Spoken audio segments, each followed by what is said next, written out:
Hello friend, आपका अपना YouTube channel में बहुत बहुत स्वागत है। तो आज के वीडियो में एसआई और कांस्टेबल का मोस्ट इम्पॉर्टेंट क्वेश्चन हम लेकर आ चुके हैं और 46 नंबर क्वेश्चन से स्टार्ट करने वाला है।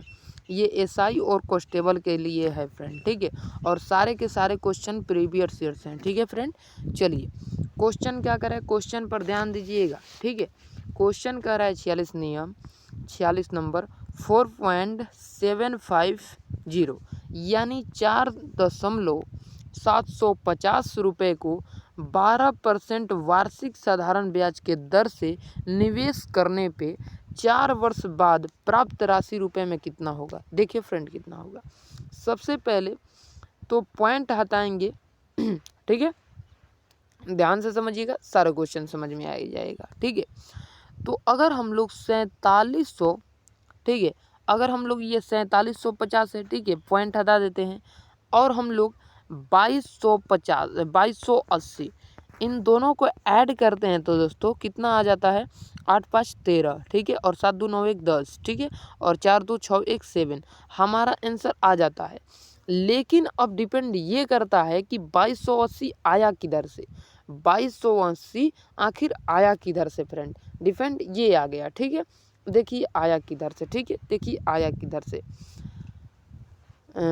देखिए सबसे पहले हम लोग इस प्रकार से 77, ठीक है, 7750, ठीक है, 7750 इसको क्या करेंगे 12 से 100 और इसको हम लोग गुना 4 से कटाएंगे और नीचे में दोस्तों 2280 आएगा कि इधर से, तो 19,000 को 4 से डिवाइड करेंगे। उसके बाद इस सारे प्रोसेस को करने के बाद हमारे पास 2280 प्राप्त होगा।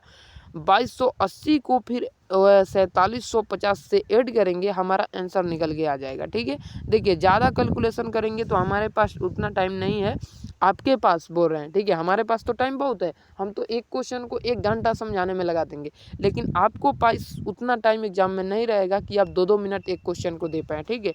इसलिए शॉर्ट फॉर्म बता रहे हैं, शॉर्ट फॉर्म यूज कीजिए, ठीक है।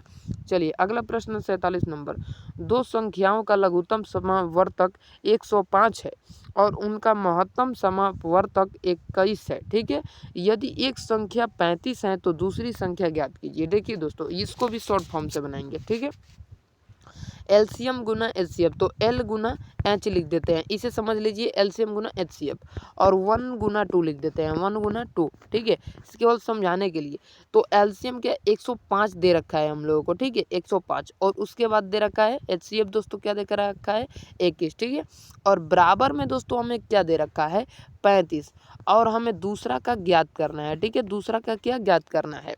तो अब हम लोग कटाएंगे तो निकल के आ जाएगा 35 दूनी 70, 70 70 कितना होता है 35 दूनी 70, और फिर 70 70 कितना हो जाएगा 70 70, तो 7 7 दूना 14, 140 हो जाएगा, 140 हो जाएगा, ठीक है।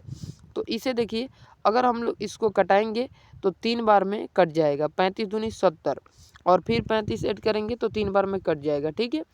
अब 3 बार में कटा तो यहाँ पर बचा 21 बचा, तो 21 को हम लोग 3 से गुना कर देंगे तो हम लोगों का 63 निकल के आ जाएगा फ्रेंड, ठीक है, 63 निकल के आ जाएगा यानी 63, ठीक है।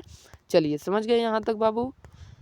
चलिए अगले प्रश्न की ओर बढ़ते हैं। अगला प्रश्न हमारा 48 नंबर रहेगा। 48 नंबर प्रश्न भी मोस्ट वीवीआई इंपॉर्टेंट प्रश्न है, 48 नंबर प्रश्न, ओके। चलिए तो देखते हैं 48 नंबर प्रश्न क्या कह रहा है।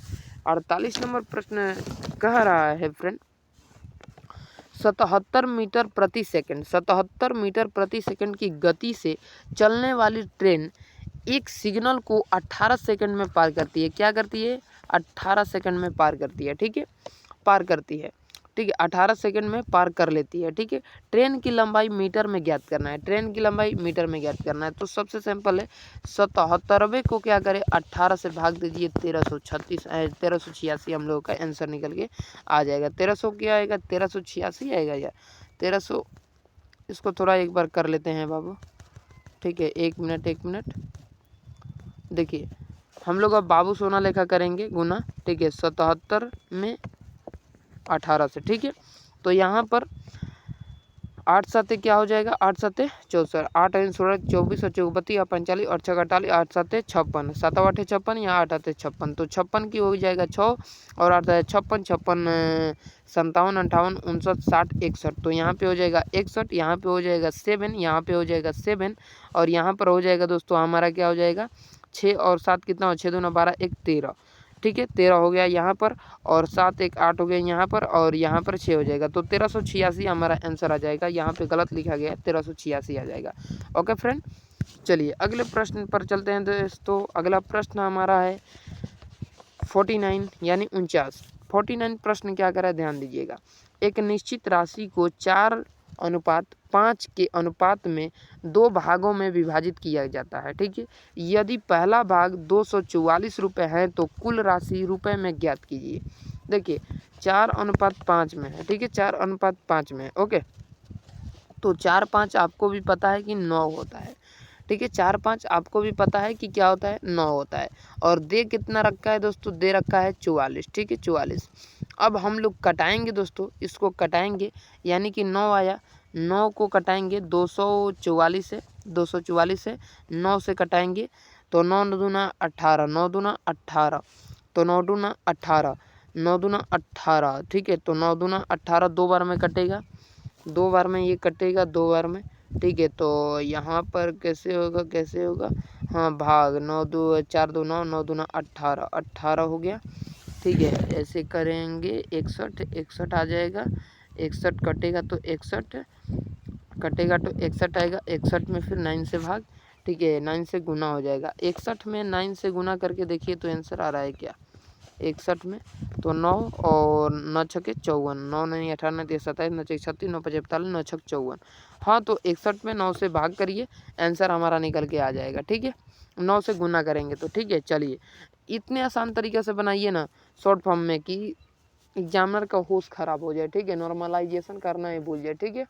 चलिए क्वेश्चन क्या कह रहा है, ध्यान दीजिएगा। क्वेश्चन कह रहा है 64 सेमी भुजा वाले एक समबाहु त्रिभुज का क्षेत्रफल सेमी स्क्वायर में ज्ञात कीजिए, ठीक है। देखिए ये इसको कैसे बनाएंगे, ध्यान दीजिएगा। सबसे पहले तो ये रूट का 3 स्क्वायर क्यों है, ठीक है, और बट्टा में क्या आ जाएगा दोस्तों, 4 आ जाएगा, बट्टा में 4, तो यहाँ पर आ जाएगा √3 बट्टा में 4 और गुना 64, 64 2 बार आ जाएगा क्योंकि 64 दे रखा है, 64 64 2 बार, ठीक है। अब इसको हम लोग कटाएंगे, ठीक है, कटाएंगे तो रूट यहाँ पे 3 आ जाएगा, गुना में 16 का 64 कट जाएगा तो यहाँ पे 16 आ जाएगा, तो 16 गुना का यहाँ पे 64 आ जाएगा। अब हम इन दोनों को गुना कर देंगे, दोनों को गुना करेंगे तो 10 24 आ जाएगा, यानी 10 24 √3 हमारा आंसर आ जाएगा। ओके फ्रेंड, आशा करते हैं समझ गए होंगे, बहुत बढ़िया, बहुत बेहतरीन तरीके से, ठीक है। तो अगर ये PDF लेना है तो 95 0 71 92 543 इस नंबर पर कॉन्टैक्ट करिए। व्हाट्सअप नंबर है, फ़ोनपे नंबर है, 10 रुपया पेमेंट कीजिए, स्क्रीनशॉट लीजिए, इस नंबर पर भेजिए, इसी नंबर पर PDF प्रोवाइड करा देंगे। ओके फ्रेंड, जय हिंद, जय भारत, जय बिहार।